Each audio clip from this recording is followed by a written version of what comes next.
ఏకాంత స్థలము కోరుము, దేవుని ప్రార్థింప ఏకాంత స్థలము చేరుము. పరమగీతముల గ్రంథము 2వ అధ్యాయము 16వ వచనాన్ని మనము చదువుకుందాం. నిజమైన సంఘము చెప్పవలసిన మాట, వధువుగా సిద్ధపడుచున్న సంఘము చెప్పవలసిన మాట ఇది. ఈమంటుంది, అతడు నావాడు, నేను అతని దానను. అనగా ప్రభువే నావాడు, దేవుడు నా దేవుడు, నేను దేవుని దానను. కొందరు ఈయన మన దేవుడు కాడు అంటారు. మరి ఎవరైనా విదేశాల దేవుడు అనేవారు ఉన్నారు.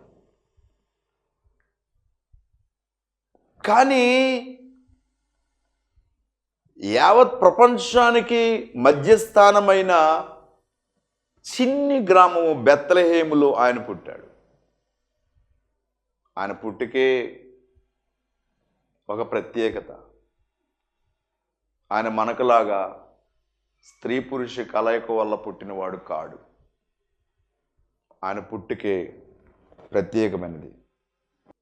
కనుక ఆయన నావాడు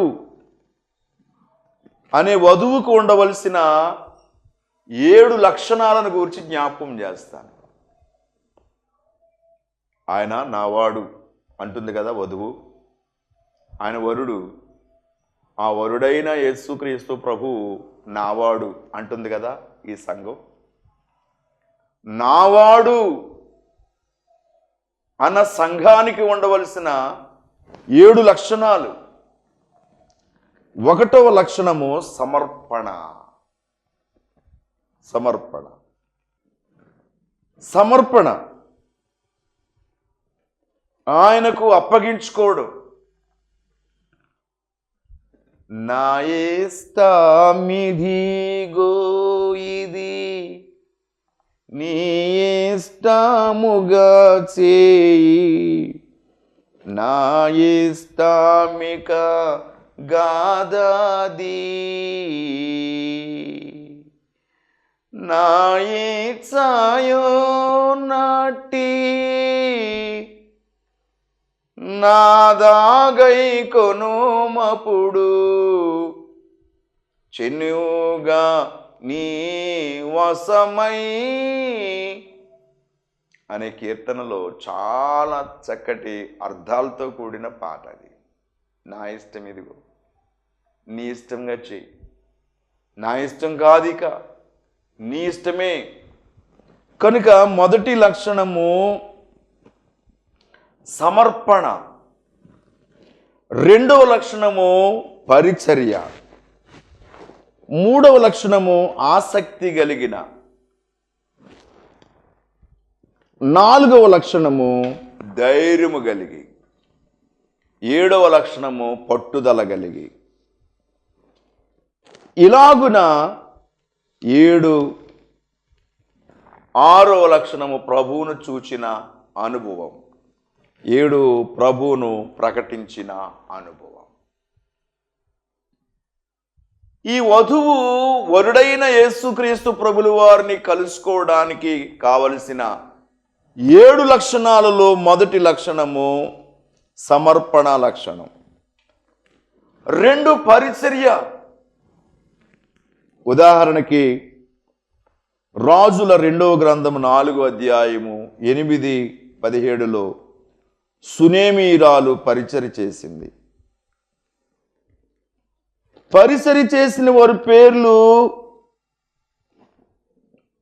జీవ గ్రంథములో రాయబడి ఉంటాయి అని ఫిలిప్పీలకు రాసిన పత్రిక 4వ అధ్యాయము 2-3 వచనాలలో మనం చూడగలం. జనకులు దేవదాస్ అయ్య గారు చెప్పారు, ఏం చెప్పారు అంటే, ధర్మములు అన్ని ధర్మముల కంటే పరిచర్య ధర్మము గొప్పదబ్బాయి అన్నారు. ప్రియ దేవుని బిడ్డలారా, అబ్రహాము గారి ఇంటిలో 3818 మంది యుద్ధశూరులు ఉన్నారు. 2,50,000 మంది మొత్తం కలిపి వారందరూ ఉన్నారు. వారితో పాటు పశువులు, ఒంటెలు, సంపద ఇవన్నీ అబ్రహాం గారి ఇంట్లో ఉన్నాయి. అబ్రహాం గారి ఇంట్లోకి ఇప్పుడు కోడలు కావాలి. వారందరికీ పరిచర్య చేయడానికి కోడలు కావాలి. అబ్రహాం గారు ఎలియాజరుతో చెప్పారు, మీరు వెళ్ళి మా బంధువులలో నుంచి ఒక ఆమెను తీసుకుని రండి మా అబ్బాయికి వివాహం చేయడానికి అని చెబితే, ఎలియాజరు వెళ్ళి ఒక నూతి దగ్గర మోకరించి కనిపెడుతున్నాడు. అబ్రహాము గారు ఇంటిలో ఉండి కనిపెడుతున్నారు, ఇసాకు పొలములో ఉండి కనిపెడుతున్నాడు, ఎలియాజరు నూతి దగ్గర ఉండి కనిపెడుతున్నాడు. కనిపెట్టుట అనగా కన్ను పెట్టుట. కన్ను పెట్టుట అంటే ఈ యుగ సంబంధమైన దేవత అవిశ్వాసులంటి వారి మనోనేత్రాలకు గుడ్డితనాన్ని కలగజేస్తుందని రాయబడి ఉంది కనుక వాటిని ఛేదించి కన్ను పెట్టుట. ఏమని ఎలియాజరు దేవుని దగ్గర మాట ఇచ్చి కనిపెడుతున్నాడు అంటే, ఈ నూతిలో నీళ్లు చేదుకోవడానికి కన్యకలు వస్తారు. నేను దాహం వేస్తా ఉంది, కొంచెం నీళ్లు పోస్తావమ్మా అని అడుగుతాను. ఎవరైతే నీకును నీ ఒంటెలకు నేను నీళ్లు పోస్తాను అంటారో ఆమె నా యజమానుడి ఇంటిలో కోడలుగా ఉంటుంది అని కనిపెడుతూ ఉన్నాడు. దేవాది దేవుడే రెబ్కాను తోడుకుని వచ్చారు. రెబ్కాకు అన్నలున్నారు, ఒక్కతే ఆడబడుచు, చాలా గారాభముగా పెరుగుతుంది ఆమె. నీళ్లు చేదుకోవడానికి ఎవరు పనోళ్ళు ఉన్నారు, పనోళ్ళు పంపితే ఎవరు వెళితారు. కానీ ఇంటి పని అంతా ఆమె చెయ్యాలనే ఉద్దేశంతో ఆమె నీళ్లు చేదుకోవడానికి వస్తూ ఉంది. ఆమెతో అన్నాడమ్మా, దాహం వేస్తా ఉంది, కొంచెం నీళ్లు పోస్తావా అన్నాడు. ఆమె అంది, నీకే కాదు నువ్వు తెచ్చుకున్న ఒంటెలకు కూడా పోస్తానంది. అది దిగుడు బావి, చుట్టూ దిగాలి, మెట్లు ఆధారం ఉండదు, మెట్లతో దిగాలి. తీసుకుని వచ్చినటువంటిది ఆమె మట్టి పాత్ర. మూతి మీద ఒక చెయ్యి వేసి, అడుగున ఒక చెయ్యి వేసి అలా ముంచి పైకి తీసుకుని రావాలి. ఎలియాజరు గారు 10 ఒంటెలు తీసుకెళ్ళాడు. ఒక్కొక్క ఒంటె 10 కడవల నీళ్లు తాగుతుంది. అలా 10 ఒంటెలు 10 10లు 100 కడవల నీళ్లు ఆమె ముంచాలి, పైకి ఎక్కుకుంటూ తీసుకుని వచ్చి పోయాలి. అంటే రెబ్కా నూతి దగ్గరే పరీక్ష చేయబడింది. అబ్రహాము గారి ఇంటిలోనికి కోడలు కావలసి వచ్చినప్పుడు రెబ్కా గారు నూతి దగ్గరే పరీక్ష చేయబడిసి వచ్చింది కనుక ఆ పరీక్షలో నెగ్గింది. పిల్ల ముద్ద పని ముద్ద అంటే ఏం చెప్తారు మీరు? చాలామంది సంబంధాలు చెప్తారు, అయ్యగారు మా ఇంట్లో పాప ఉందండి, ఎక్కడైనా బాబు ఉంటే చూడండి అంటారు. లేకుంటే బాబు ఉన్నాడండి, పాప ఉంటే చూడండి అంటారు. ఓ సంబంధాన్ని తీసుకెళ్తే తల్లి అంటుంది, అయ్యగారు మా పాప రాత్రి 12 గంటల వరకు పడుకోదండి, తెల్లవారి 10 గంటల వరకు లెగదండి, నేనే టీ పెట్టి అమ్మా లెగు అమ్మా లెగు లెగు లెగు అంటేనే కానీ లెగదండి, ఒక్కతే కూతురు కదండి అంది. అంటే ఏమంటావు? ఒక్కతే కూతురు అయితే మీ ఇంటి దగ్గరే ఉంచుకో అమ్మా అంటాం. ఎందుకని? పని ముద్దు కానీ పిల్ల ముద్దు కాదు కదా. అలాగా రెబ్కా ఆమెలో ఉన్న లక్షణం ఏమిటి అంటే పరిచర్య.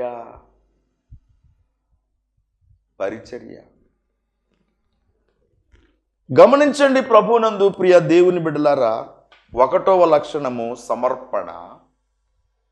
ఈ సంఘానికి ఉండవలసిన లక్షణం, వరుడైన యేసుక్రీస్తు ప్రభుల వారిని ఎదుర్కోవడానికి ఉండవలసిన లక్షణము కలిగిన సంఘము, అతడు నావాడు నేను అతని దానను అని చెబుతున్న సంఘముకు ఉండవలసిన లక్షణాలలో మొదటి లక్షణం ఏమిటి అంటే సమర్పణ.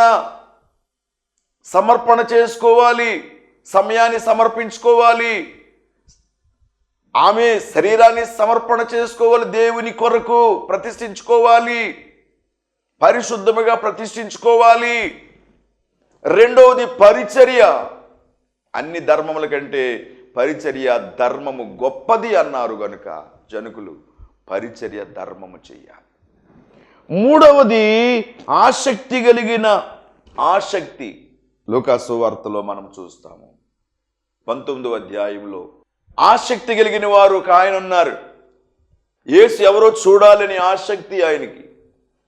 ఆయన పుట్టువాడు అయినందున యేసుక్రీస్తు ప్రభు ఆ మార్గాన వస్తున్నాడు అని చెప్పి ఒక మేడు చెట్టెక్కి చూస్తున్నాడు. ఆసక్తి. అతని పేరు జక్కయ్య. ఆ చెట్టు కిందకి రాగానే యేసుక్రీస్తు ప్రభు చెట్టుపైకి చూచి, జక్కయ్య త్వరగా దిగు, నేడు నేను నీ ఇంట ఉండవలసి ఉన్నది అన్నారు. ఆసక్తి కలిగిన వారిని తృప్తిపరచు దేవుడు ఆయన. ఆసక్తి ఉందా? దేవుని చూడాలని ఆసక్తి ఉందా? దేవునితో మాట్లాడాలని ఆసక్తి ఉందా? ఆసక్తి కలిగిన వారిని దేవుడు తృప్తిపరుస్తాడు. కనుక ఈ రోజున ఆసక్తి కలిగిన వారిని గురించి మాట్లాడుతూ ఉన్నాం. 1వ లక్షణమును గూర్చి మాట్లాడుకున్న సమర్పణ, 2వ లక్షణము పరిచర్య, 3వ లక్షణము ఆసక్తి. ఆసక్తి కలిగిన జక్కయ్య చెట్టు ఎక్కి చూస్తూ ఉన్నాడు. ఆ చెట్టు కిందకి రాగానే దేవాది దేవుడు, జక్కయ్య త్వరగా దిగు, నేడు నేను నీ ఇంట ఉండవలసి ఉన్నది అన్నాడు. చాలామంది జనులున్నారు, చుట్టూ మూగి ఉన్నారు. చాలామంది జనులున్నారు. ఎవరితోనైనా నేను నీ ఇంట ఉండాలి అనుకుంటున్నాను అన్నారా? లేదు కదా. ఆసక్తి కలిగిన వాడు ఆయన. మిక్కిలి ధనవంతుడు, సుంకాన్ని గుత్తం వసూలు చేసేటటువంటి వాడు. శిష్యులతో కౌరు పంపి, మీరందరూ మా ఇంటికి రండి, విందు ఏర్పాటు చేస్తానంటే వెళ్తారు కదా. అప్పుడు ఎలాగో యేసు ప్రభుని చూస్తాడు కదా. కానీ తన అహాన్ని పక్కన పెట్టి తను తగ్గించుకున్నవాడు హెచ్చింపబడును అన్నట్లుగా తను తగ్గించుకుని ఒక మేడు చెట్టు ఎక్కి చూస్తున్నాడు యేసుక్రీస్తు ప్రభుల వారిని చూడాలి అన్నట్లుగా ఆసక్తి. జక్కయ్య త్వరగా దిగాడు. దిగి యేసు ప్రభు దగ్గరకు వచ్చి అంటున్నాడయ్యా, నేను ఎవరి దగ్గర అయినా ఏమైనా అన్యాయంగా తీసుకుంటే అతనికి నేను 4 వంతులు ఇచ్చేస్తాను అంటున్నాడు. ఒప్పుకుంటున్నాడు. ప్రభుల వారిని చేర్చుకోగానే ఒప్పుకుంటే క్షమించబడతాం కనుక ఒప్పుకున్నాడు. గనుక యేసుక్రీస్తు ప్రభు అతను గూర్చి మాట్లాడిన మాట, నేడు ఈ ఇంటికి రక్షణ వచ్చి ఉన్నది, ఇతడును అబ్రహాము కుమారుడే అని ప్రభు చెప్పారు. ఆసక్తి. మూడవది ధైర్యము కలిగిన స్త్రీ. ధైర్యము కలిగిన స్త్రీ. నిరుత్సాహం అనేది దొంగ ఊబి లాంటిది అన్నారు జనకులు దేవదాసయ్య గారు. ధైర్యం కలిగి ఉండాలి. 5వది పట్టుదల కలిగిన స్త్రీ. పట్టు కలిగిన స్త్రీ. విశ్వాస పట్టు. చేనికి గట్టు, వ్యాపారానికి బెట్టు, విశ్వాసానికి పట్టు ఉండాలి అన్నారు. యాకోబు పట్టుబట్టి ప్రార్థన చేశాడు. తల్లి ప్రార్థన పిల్లలకు కంచి అన్నారు. బెత్షెబ చేసిన ప్రార్థన తన కుమారుని రాజుగా చేసింది. మొర్దెకై చేసిన ప్రార్థన ఎస్తేరును రాణిగా చేసింది. ఎస్తేరు చేసిన ప్రార్థన తన స్వకీయ జనాలను రక్షణలోనికి తీసుకుని వచ్చింది. కనుక యాకోబు ఆదికాండము 28వ అధ్యాయము 11వ వచనములో ఆయన పట్టుదల కలిగి ప్రార్థన చేశాడు. పట్టుదల కలిగిన వారు. యాకోబు రాత్రంతా పట్టుబట్టి గెలిచాడు. పట్టులో 7 రకాలు. దీవెన పట్టు. ఆదికాండము 32వ అధ్యాయము 26వ వచనములో యాకోబు నన్ను దీవిస్తేనే గాని నేను నిన్ను విడిచిపెట్టను అన్నారు గనుక అది దీవెన పట్టు. 2 విశ్వాస పట్టు. ఒక శతాధిపతి ప్రభువారి దగ్గరకు వచ్చి గోజాడి విశ్వాసపు పట్టు పట్టాడు. మత్తయి సువార్త 8వ అధ్యాయము 5 నుంచి 10 వచనముల వరకు చూస్తే అక్కడ పట్టు అనే మాటను చూస్తాం. 3 ప్రార్థనా పట్టు. అపోస్తుల కార్యముల గ్రంథము 10వ అధ్యాయము 1 నుంచి 4 వచనాల వరకు భక్తిలో పట్టు పెరగాలే గాని తరగకూడదు. పాలను లీటర్లతో కొలుస్తారు, బట్టను మీటర్తో కొలుస్తారు, భక్తిని మోకాళ్ళ పట్టుతో కొలుస్తారు. తర్వాత యోహాను సువార్త 20వ అధ్యాయము 16-17 వచనాల్లో చూస్తే ప్రభువును చూచిన స్త్రీ సంఘం, ప్రభువును ముఖాముఖిగా చూచిన సంఘం. 7 ప్రభువును ప్రకటించిన సంఘముగా ఉంది. యోహాను సువార్త 20వ అధ్యాయం 18వ వచనంలో. ఇప్పుడు ప్రభువుని ప్రకటించినటువంటిది యేసుక్రీస్తు ప్రభులు వారు నేను చనిపోయి సమాధి చేయబడి పునరుత్థానుడై 3వ దినాన లేస్తాను అన్న మాట శిష్యులందరూ విన్నారు, చాలామంది జనులు విన్నారు. వారిలో ఈ స్త్రీ ఒకటి, మగ్దలేనే స్త్రీ, మగ్దలేని మరియా విన్నది. అందరూ ఏమైపోయారో ఏమో తెలియదు కానీ మగ్దలేని మరియ మాత్రము పెందల కడనే క్రీస్తు ప్రభులు వారు లేస్తానన్న స్థలమునకు వెళ్ళి చూచింది. ఆయన లేడు. అక్కడ ఒక తోటమాలి అనుకుని అడుగుతుంది ఆయన్ని. ఆయన చెప్పినట్లుగా తిరిగి లేచాడు, శిష్యులకు తెలియపరచు అంటే ఆయన పునరుత్థానుడయ్యాడన్న వార్త ఈమె ద్వారా తెలియపరచబడింది. గనుక సంఘమా, నూరంతలు, నూరంతలు, ముప్పదంతులు, నూరంతులు, వెయ్యంతులు, ముప్పదంతుల ఆశీర్వాదం వినేవారు, విని రాసుకునేవారు నూరంతులు, రాసుకుని ఇతరులకు చెప్పేవారు పరిపూర్ణమైనటువంటి వారు అవుతారు అని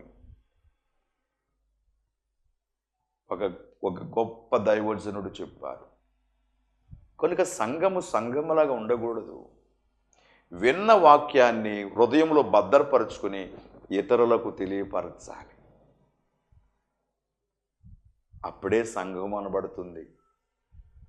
గనుక అతడు నావాడు, నేను అతని దానను అన్న సంఘానికి ఉండవలసిన లక్షణాలు: 1 సమర్పణ, 2 పరిచర్య, 3 ఆసక్తి, 4 ధైర్యము, 6 పట్టుదల, 7 ప్రభువును చూచే భాగ్యము, 6 ప్రభువును చూచే భాగ్యము, 7 ప్రభువుని ప్రకటించే భాగ్యము. అతడు నావాడు, నేను అతని దానను అన్న సంగమనకు ఉండవలసిన లక్షణములు 7 లక్షణములు నీలో ఉన్నవా? స్వపరీక్ష చేసుకో. అలా ఉంటే నువ్వు ధన్యురాలివి, ధన్యుడవు. నీ కొరకు ప్రార్థన చేస్తున్నాను. కళ్ళు మూసుకుని తలద ఉంచి శిరస్సున ముసుగు వేసుకుని మోకరించి ప్రార్థనలు ఏకీవించు. నీ కొరకు నేను ప్రార్థన చేస్తున్నాను.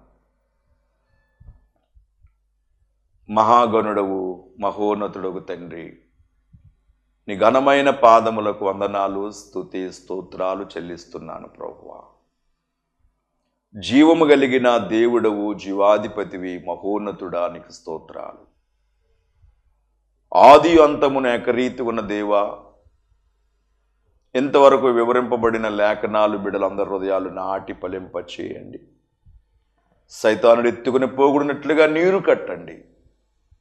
రోగులున్నారు, బలహీనులున్నారు, వివాహం కావలసిన వాడు ఉన్నారు, యవనస్తులున్నారు, వృద్ధులున్నారు, పురుషులు, స్త్రీలు, ప్రతి ఒక్కరి కొరకు ప్రార్థన చేస్తున్నాను ప్రభువా.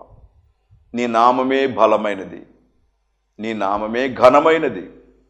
నీ నామమున చేసిన ప్రతి ప్రార్థన మీరు ఆలకిస్తారు కనుక ప్రార్థనలు ఏకీవించిన ప్రతి ఒక్కరిని పేరు పేరున దీవించి ఆశీర్వదించి మహిమ పొందుము. మహిమనాథుడు, మహోన్నతుడైన యేసుక్రీస్తు నామమున ప్రార్థన చేస్తున్నాను తండ్రి, ఆమేన్.